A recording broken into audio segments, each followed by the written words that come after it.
নমস্কার, শুভ সকাল। সকলকে শুভেচ্ছা জানিয়ে সকালে আজকে আমি আমার রান্নাগুলো শুরু করছি সকাল সকাল। তা দেখুন, আমি এখানে প্রেসার কুকার বসিয়ে নিয়েছি। প্রেসার কুকারটা গরম হয়ে গেলে এখানটায় আমি তেল দিয়ে দেব।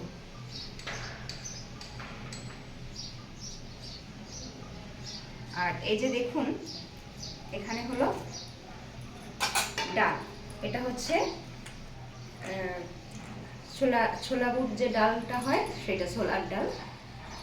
এটাকে আমি কাল রাতে ভিজিয়ে রেখেছিলাম, এখন ধুয়ে নিয়েছি, ধুয়ে জলটা ঝারিয়ে রেখেছি। আজকে আমি রান্না করব ছোলার ডাল। তা আমি প্রেসার কুকারে প্রথমে তেল দিয়ে দিলাম, আর হচ্ছে তেলটা গরম হয়ে গেলে এখানে এই যে কুচিয়ে রাখা আদা এটা দিয়ে দেব। সকালবেলা উঠে তাড়াতাড়ি রান্না করার জন্য এভাবে রান্না করলে খুব তাড়াতাড়ি রান্নাটা হয়ে যায়। সকালবেলা খুব একটা বেশি সময় পাওয়া যায় না, তাই তাড়াতাড়ি করতেছি। আর দিয়ে দেব জিরে।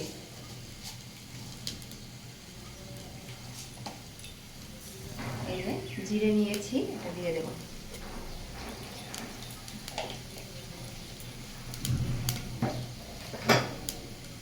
এই যে দেখুন, আমার আদাটা আর জিরেটা একটু ভাজা ভাজা হয়ে গেছে।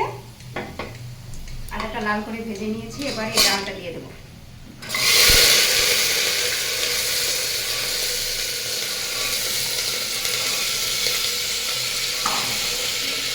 আর এই ডালটা এইভাবে রান্না করলে বাচ্চাদের খেতেও বেশ ভালো হয়। এখানে ইচ্ছে করলে আপনারা দুটো শুকনো লঙ্কা দিয়ে দিতে পারতেন, তেলের উপরে পারবেন।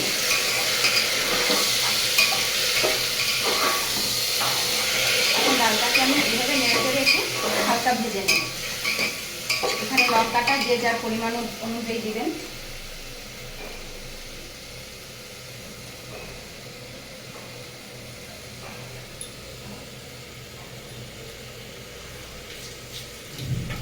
আর আমি এখানে দুটো আস্ত কাঁচা লঙ্কাটা দিয়ে এখন ভাজবো।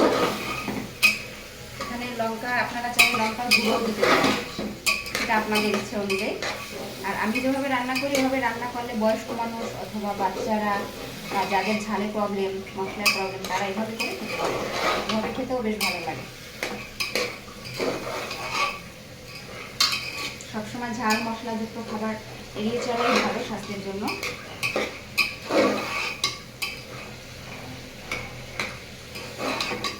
এবারে এখানে দিয়ে দেব পরিমাণ মতো হলুদ।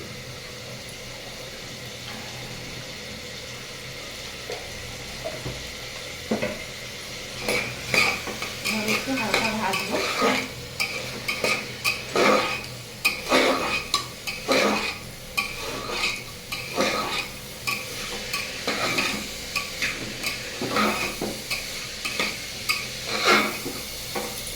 দেখুন, আর দিয়ে দেবো এক টুকরা দারচিনি আর দুটো তেজপাতা, যাতে ডালটা একটু সেন্ট আসে, খাওয়ার সময় অনেক ভালো লাগে। এখানে কোনো গুঁড়ো মশলা বা ঝাল এগুলো আমি ইউজ করবো না, আপনারা দরকার করে দেবেন। কিন্তু আমার এই রান্নাগুলো বাচ্চাদের এবং যারা ঝাল মশলা খেতে পারে না তাদের জন্য খুব ভালো হবে। এবারে আমি জল দিয়ে দেবো। একটু ভাজা ভাজা হয়ে গেছে, দেখুন আমি জলটা দিয়ে নিচ্ছি।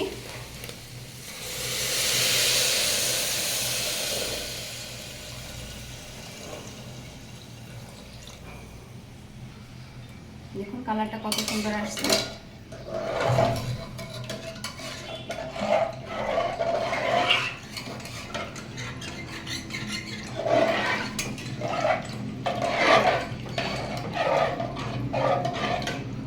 এখন এখানে আমি দিয়ে দেবো পরিমাণ মতো লবণ।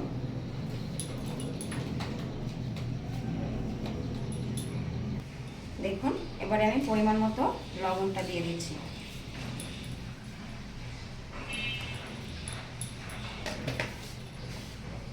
আর এখানে জলও আপনারা যার যার পরিমাণ অনুযায়ী দিবেন, কারণ সিদ্ধ হবে। তারপরে একটু যদি আপনারা শুকনো একটু হালকা জল রাখতে চান সেরকম দিবেন, আর যদি একটু বেশি জল রাখতে চান তাহলে ওরকম বুঝে দিবেন।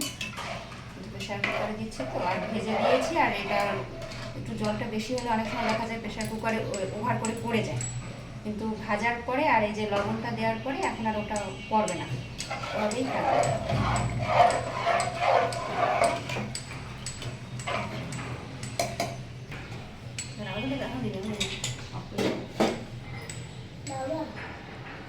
জায়গাটা আচ্ছা ঠিক আছে দেখবো। হুম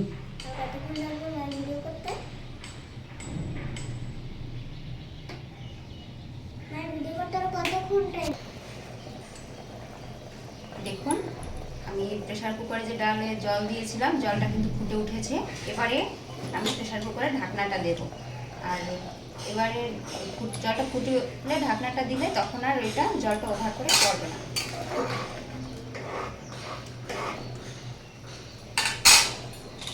আর যেহেতু ডাল আমি ভেজে নিয়েছি এই যে এবারে এটা দিয়ে দেবো। এভাবে আমি 6 থেকে 7টা সিটি দিয়ে তারপরে এটা নামিয়ে নেব।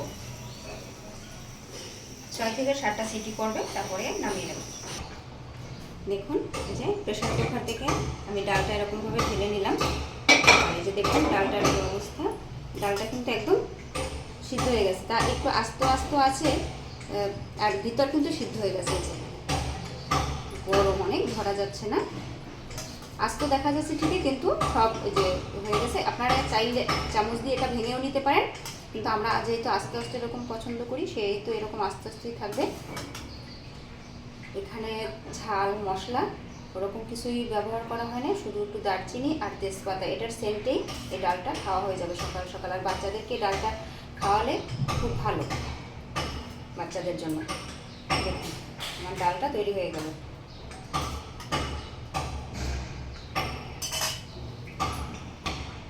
যারা যারা ভালো কমেন্ট করেন সকলকে অসংখ্য ধন্যবাদ জানাচ্ছি, এবং আজকের পর্বটি এই পর্যন্তই। সকলে ভালো থাকবেন, সুস্থ থাকবেন, আমাদের চ্যানেলটি সাবস্ক্রাইব করে দেবেন, আমাদের পাশে থাকবেন। নমস্কার।